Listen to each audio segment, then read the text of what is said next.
a message. Right. There it is. So we're recording now, or can you see a message on your end?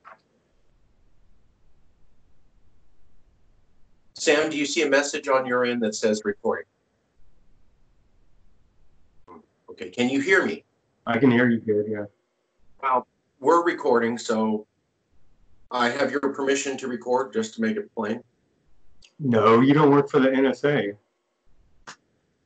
Brother, you got to work with me a little bit or I can't post the video. Do I have Of course, I wouldn't be doing this video with you if we're not having sex, we're just having a conversation. I have... Okay, let's keep it PG. PG. So, well, now you have to have video on, you have to have consent on video now to have sex nowadays. But yes, you have my consent to record our conversation here. Okay, and continuing with our PG-13 interview, Sam, you are a libertarian, conservative. What is the exact phrase that you would use to describe you when you know damn well that everybody in California just thinks that means someone on the right? What is the term you would use? Well, yeah, I talk to people and they say, "Are you a Republican?" I say, "No, I'm not a Republican. I don't even believe I don't believe in political parties."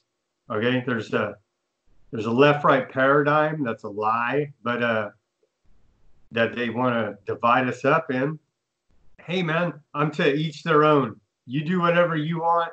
It doesn't bother me. I'm cool with it, right? But you start pushing it on me and my family, then we got problems because I'm not pushing anything on anybody else. You want to be the craziest whatever in California, right? Go ahead and do it, but just don't push that on me and say that I have to accept that and be part of your community, or I'm a bad person, because I don't believe that. You know what I mean? You're free to do what you want, but leave me alone. So you are what some people in the left in California would call on the conservative spectrum, on the right spectrum. I understand you're not buying. If you want to label me, you would say I'm a libertarian conservative. Yeah. There you go. Great. You want to put a label on it, but I don't believe in those labels. But yeah, for clarification, yeah. Thank you. Just so people can follow along, and I get it. Yeah.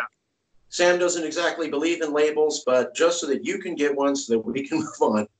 Sam, we were talking yesterday, and you had said something that I had heard from other, just forgive me so that I can move the segment along, conservatives. And some of these conservatives had said, hey, I think California is kind of a wild place, and I don't exactly like all the laws here.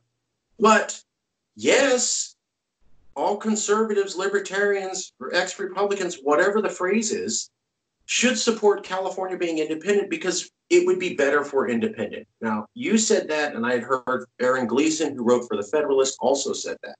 And I found that interesting, and I wanted to share that with people on the left here in California, that people on the right in California, even if they don't buy all the social policies, still think we'd be better off independent from the federal government. Am I getting that right?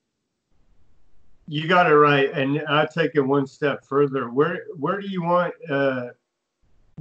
your control coming from? Do you want it coming from a world government? Do you want it coming from a federal government? Do you want it coming from a state government? Do you want it coming from a local government? Who knows you best and what your community needs better than actually local government?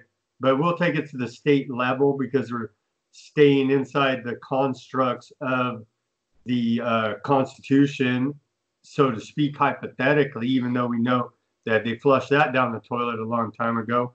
And like you know, and I'm sure your viewers would like to hear, our governor, Gavin Newsom, called California a nation state during one of his recent press conferences about this COVID-19 pandemic. So awesome. And we knew that Jerry Brown before that was calling it a nation state. He was going over to China and signing climate change treaties with China.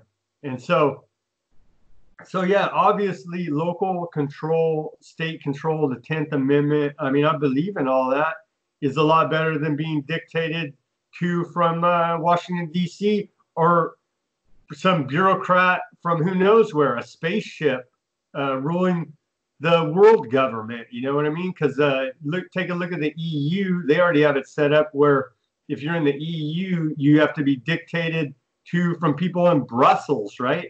That know nothing about, say, the UK. And we just saw the Brexit actually happen.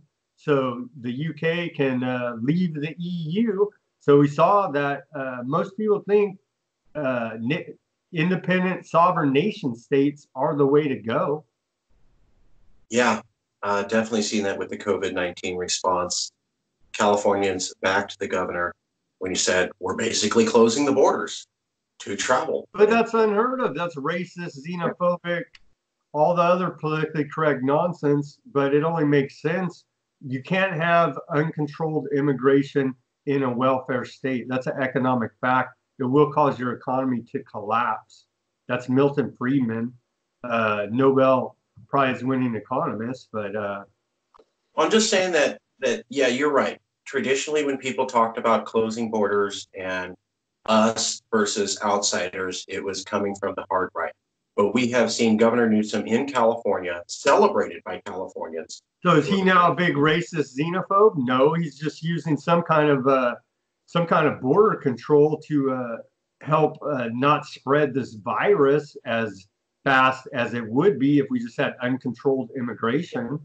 And nobody in California pushed back on him. But should I start calling him a racist xenophobe? No, because I'm not a politically correct moron. Let me just get this one point out. One point. Governor Newsom closed the borders.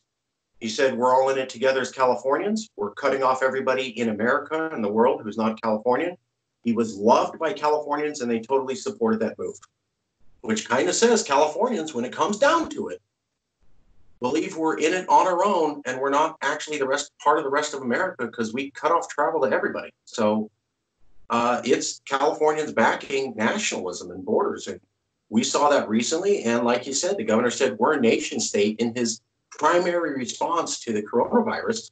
No pushback by Californians at all. Nobody said, hey, that's politicking. Hey, you're grandstanding. People loved it. Let me tell you why, because it went over everybody's head, Marcus, as you know. But we can see where the major outbreak in California happened is in San Francisco. We know that's a major. They have an international airport there, and Chinese are running in and out of that airport all day, right? And you have the shipping ports and on and on and on. And so you can see how it easily came over here from China.